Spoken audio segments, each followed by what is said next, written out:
I wish Sri Om Birla ji the very best for performing his exalted role as the Speaker of the Lok Sabha. Honorable members, I also express my gratitude to the Election Commission of India on behalf of crores of Indians today. This was the largest election in the world. The Kashmir Valley has broken all records of voter turnout in decades. Honorable members, the world is witnessing that the people of India have elected a stable government with clear majority consecutively for third term. Honorable members, this Lok Sabha will also witness to the 75th year of adoption of the Constitution of India. Honorable members, the resolve to perform, reform and transform has made India the fastest growing economy in the world today. In 10 years, India has risen to become the 5th largest economy from being an 11th ranked economy.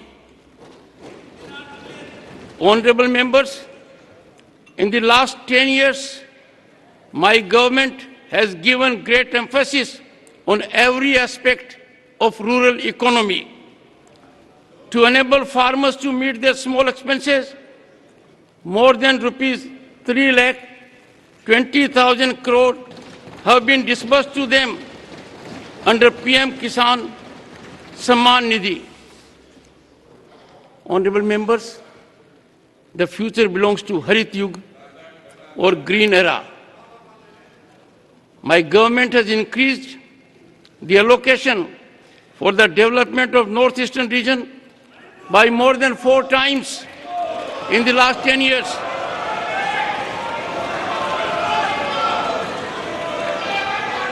The government is working to make this region a strategic gateway under its Act East policy.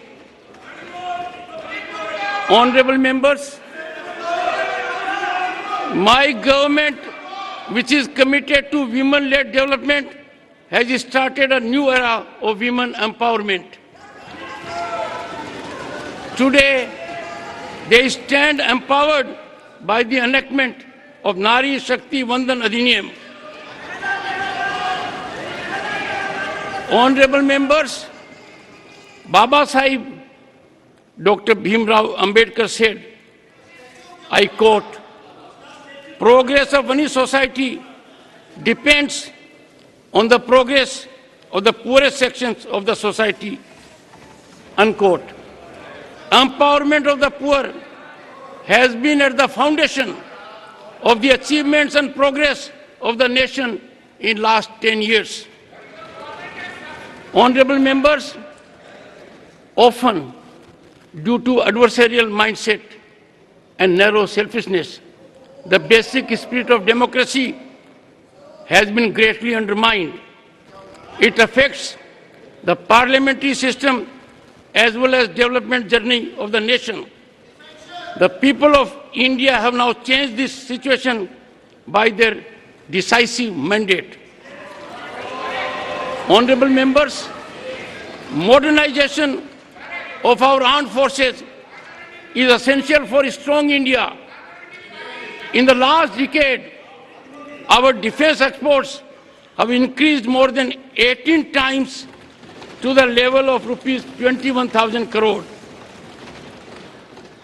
Honorable members, for further increasing the participation of youth in the nation building, my government has launched Mera Yuva Bharat campaign.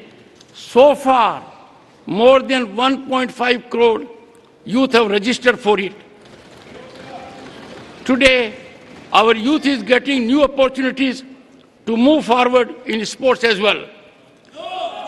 Due to effective efforts of my government, young Indian players are winning a record number of medals at global platforms.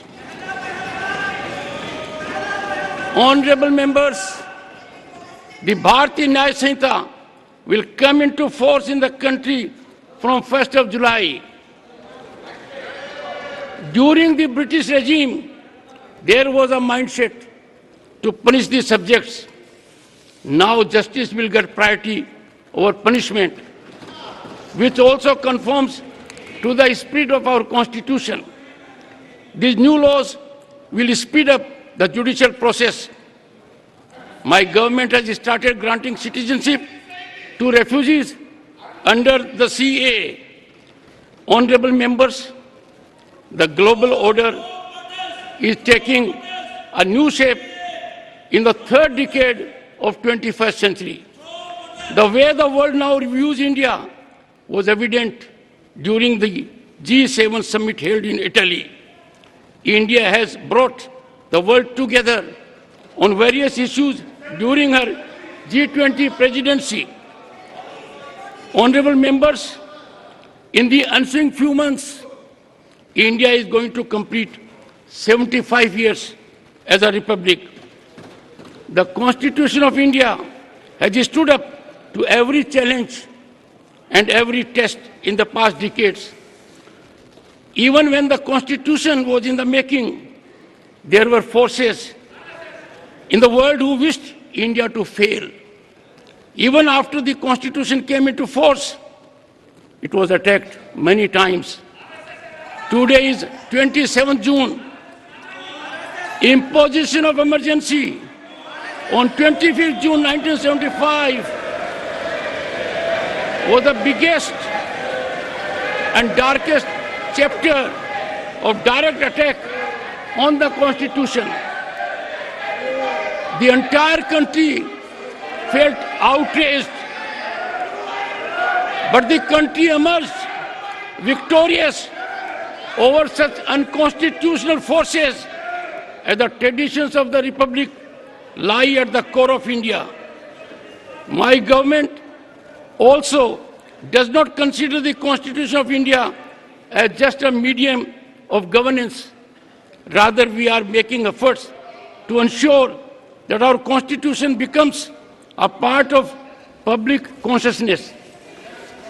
Now, the Constitution has also come into force fully in that part of India, our Jammu and Kashmir, where conditions were different due to Article 370.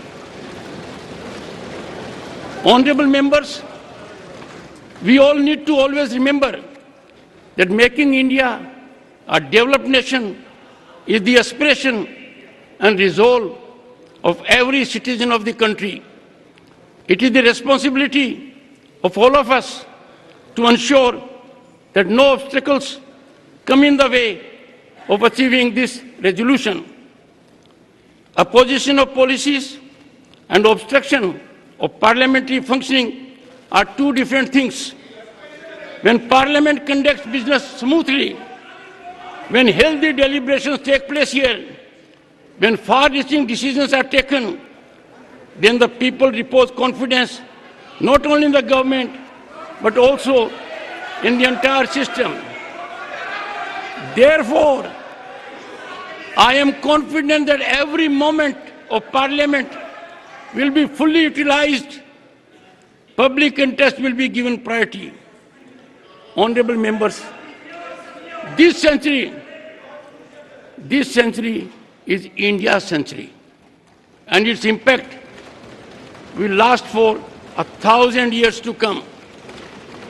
Let us all together, with full devotion to our duties, get actively involved in fulfilling national resolutions and make India a developed nation.